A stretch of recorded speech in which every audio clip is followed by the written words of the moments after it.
Yeah.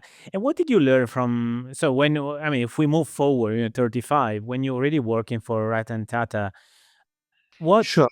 what did you learn from that experience, the age you couldn't have learned from any business school? What was the revelation from that experience, Yeah, if so it anything? was, I think he was my first boss. So I was 20, he was 35. I was assigned to work with him in my very first um, assignment in TAS.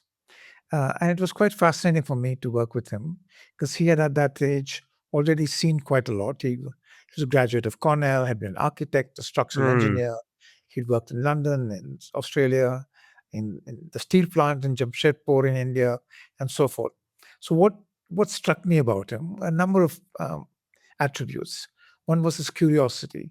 He was mm, always interested in learning. And what I found was that when he learned something, he could change his mind about something. Sometimes people get stuck and think they know the answers, but he was somebody who could change his mind when he learned something new and acquired new insights.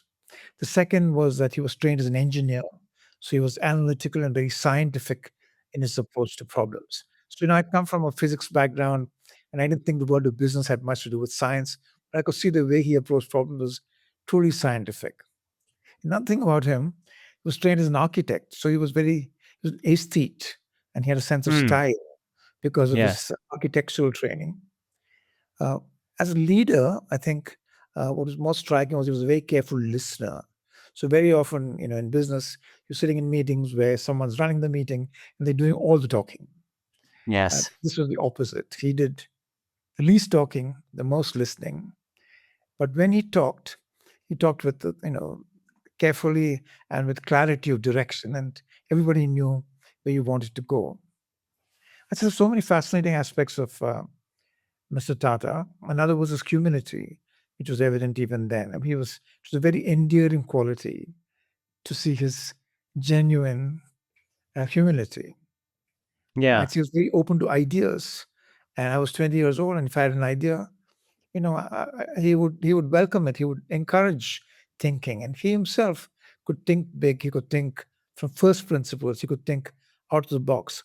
And in fact, I'll tell you this little story. Many years later, I'm in the Obama administration, and I visit India, and there's a reception at the U.S. ambassador's house uh, in um, in Delhi, and Mr. Tata is one of the guests, and my boss, Secretary of Commerce Penny Prisker, is there, and he tells the secretary that, you know, Arun was one of my ideas people, so he liked the fact that people would come up with ideas to explore.